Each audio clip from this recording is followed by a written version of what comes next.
Voltamos para mais um bloco do programa A Polêmica, aqui pelo canal 25 da Via Cabo TV, Terceira Via TV. Temos aqui a grata presença do professor Luciano D'Angelo, que está conversando com a gente sobre educação, e também abordaremos outros temas interessantes, pertinentes à sua área de atuação e também da sua experiência enquanto profissional e também experiência de vida. Luciano, eu queria, antes da gente entrar em outros assuntos temáticos, a questão do enfoque. Eu queria que você fizesse uma leitura entre primeiro, segundo e terceiro grau, né? Nós sabemos que essa relação de cadeia, essa relação de escada entre as formações, elas são importantes para que você chegue no terceiro grau, não só para aprender o que precisa fazer para o terceiro grau, mas que você tenha uma estrutura que faça com que você não tenha deficiências que poderiam ser supridas nos graus anteriores ao grau universitário. Qual a leitura que você faz dessa gradação educacional até que a pessoa se torne um profissional? Cláudio, no plano nacional, eu diria que o primeiro grau ele teve avanço significativo nos últimos anos. Até porque o governo federal fez investimentos que ainda não são suficientes, mas fez alguns investimentos, principalmente na área mais desprotegida, norte, nordeste, de um sobressalário. Então, o governo socorreu, isso trouxe alguns significados, e o próprio Ministério cuidou um pouco mais disso. Mas o segundo grau é um desastre. O segundo grau ficou entre o primeiro e o terceiro grau, e aí, como ele é responsabilidade dos estados, os estados estão muito empobrecidos, ou estavam, pelo menos até 10 anos atrás, numa situação pior do que até mesmo as prefeituras. O segundo grau está numa situação muito difícil. Ele tem andado muito lentamente em relação aos dois outros graus. O terceiro grau, por exemplo, você pega o nosso município. É um município até bem pouco tempo pobre, sim, com dificuldades, ele deve ter em torno de 30 mil universitários hoje. E esse crescimento acelerado, que eu diria que é muito bom você ter uma cidade com 30 mil universitários, ele se deveu muito, em parte, ao esforço que o governo federal fez de criar pagamento de mensalidade para a escola privada. Quer dizer, se ele não podia abrir toda a rede pública, que é o desejável, você ter todos os alunos estudando em rede pública gratuitamente, ele encontrou uma fórmula, que deve ser provisória, imagino que seja provisória, de pagar, né, bolsa para estudante que nunca poderia estudar numa escola privada, porque não tinha recurso, e num número muito significativo. Serviu para botar gente pobre em escola de terceiro grau e serviu para dar sustentação a algumas escolas que não vinham muito bem. Por exemplo, a nossa Faculdade de Filosofia aqui em Campos é uma escola fundamental, é uma escola que, por todos os motivos, prestou relevante serviço a essa cidade. Toda a rede de professores, praticamente, passou ali por dentro, inclusive eu. Essa escola hoje ela é maltratada do ponto de vista da compreensão da comunidade. Ela tinha que ser a escola mais valorizada em Campos, né?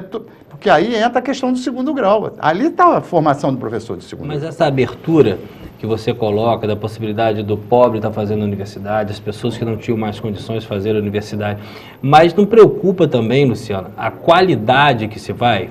Nós sabemos que muitos vestibulares hoje são meramente passagem, né? Antigamente, você tem experiência maior até do que eu, havia uma dificuldade muito grande para você entrar em determinadas faculdades. E hoje há uma política de abertura, que é nacional, de facilitar esse ingresso, só que aí vem uma preocupação do que nós, enquanto professores, recebemos de material. Será que a gente está realmente tratando só do corpo universitário, ou a gente vai ter que fazer aquele trabalho que a gente conversou antes da família, de também começar a consertar erros gráficos, erros de conhecimento geral? Não é uma mão de dupla meio perigosa nesse sentido? É verdade, mas não tem outra forma de você enfrentar o problema. Para você começar a enfrentar o problema num país... Né, não dá para reclamar, então, da mão de obra? Não dá para reclamar, você tem que melhorar ela. Você reclama e melhora. Melhorando no processo universitário? Eu tive uma experiência, quando fui diretor da escola técnica, é o seguinte, eu criei um modelo de ingresso na escola que 30% dos alunos vinham das camadas populares. E essa crítica foi a primeira que serviu. Vamos piorar muito a qualidade do ensino na escola. Piorou nada. Por quê? Porque, na verdade, aquele aluno que não vai muito bem, se você for numa escola privada, ele não vai muito bem, porque ele não estuda mesmo. Embora o pai né, acompanhe, mande, mas ele é malandro de natureza, que é comum num adolescente, ele está com outros interesses. Mas não é generalizar muito, colocar essa responsabilidade só nele, não no processo? Não, mas é verdade. Mas o processo, ele tem que... Você startar o processo, você tem que começar do que você não tem mesmo. Você não tem uma rede toda aparelhada para pegar esse aluno que chegou lá, dar um tratamento especial a ele, para que ele consiga superar, né? Isso é até feito, por exemplo, na escola nós fizemos isso, demos 6 meses de tratamento especial para o aluno que chegou e que não estava no mesmo patamar de conhecimento daquele que passou na prova por conhecimento. Eu acho que a universidade pode fazer isso. Vai lá no processo seletivo, vê quem não foi bem, quem teve nota insuficiente, mas entrou por demanda social, né? E coloca ele para estudar mais um turno. Quer dizer, a universidade ela tem que também ser agressiva na solução desse problema. Mas o problema maior na universidade está no segundo grau. É que o segundo grau vem muito mal mesmo. E aí chega um aluno com uma insuficiência de conhecimento alarmante. Mas o problema do Brasil é esse, é ter que enfrentar isso, né? Eu tenho conversado com alguns professores do terceiro grau e dizem assim, mas como que eu vou receber um aluno que sabe nada? Eu digo, então não receba. Ele vai fazer outra coisa lá fora, que é muito pior. É um conceito fácil quando se trata de escola pública, né? Pois Na escola privada há uma concepção diferente, que é o índice mercadológico. Isso, pois é, mas ele tem que tomar consciência de que ele tem que fazer mais força. Que o mercado vai acabar dizendo se ele vai trabalhar ou não. E eu acho que a universidade tem que ser solidária com ele nisso, né? Não basta receber ele com uma bolsa. Tem que receber ele com a bolsa e com um atendimento, de certa forma, meio especial.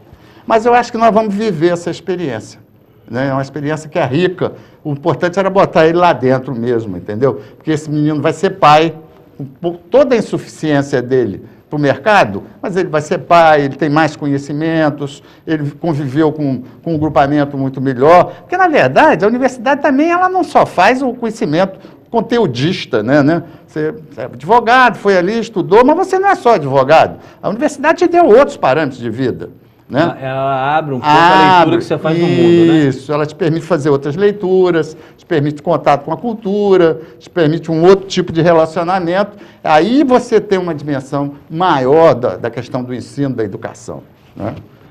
Essa questão, ainda dentro da questão educacional, outra coisa importante se colocar é que, partindo das deficiências que a gente já está conversando, e uma delas é da própria escrita, da dificuldade de passar para o papel, alguns podem estar nos assistindo agora achando isso aí surreal, mas não é. A prática vivencia isso. E aí vem o boom da informática, né? As novas tecnologias, as redes sociais, e parte do princípio de quem não sabe a escrita básica vai ter também uma dificuldade na questão da informática. E aí a gente entra naquele cenário do analfabetismo digital. Eu queria que o senhor, professor Luciano, conversasse com a gente como é que você faz esse avanço, qual a leitura que você faz desse avanço da dificuldade rudimentar do escrever e ainda por cima termos que inserir esse jovem também na questão da informática. Não vamos suprir dele a primeira fase, que é a fase da escrita propriamente dita, do cheiro do papel? Olha, eu acho que essa fase é uma fase que antecede, né? Quer dizer, minha mãe era professora, ela dizia o seguinte: a fase mais importante do magistério, e ela tinha muita razão nisso, embora não fosse pedagoga, é a alfabetização. Você está bem alfabetizado, você tem um cenário muito facilitador na sua vida, porque você tem os princípios da escrita, né, construída de forma correta. Agora, eu voltaria a repetir o que eu já disse antes. Se a tecnologia ela está interferindo numa linguagem extra, que modifica a linguagem correta do bom escrever o português, ela traz outros horizontes. Esse é um mundo novo. Nós temos aí 10, 15 anos, no máximo, de volúpia de acesso à informática pela juventude. Então, tem que ter um pouco de paciência, porque ela também vai contribuir, de outro lado, de outra maneira, para que você possa fazer uma redação bem feita, escrever bem a própria informática. E estamos vivendo essa introdução a esse novo mundo, né? Mas eu entendi perfeitamente a sua colocação.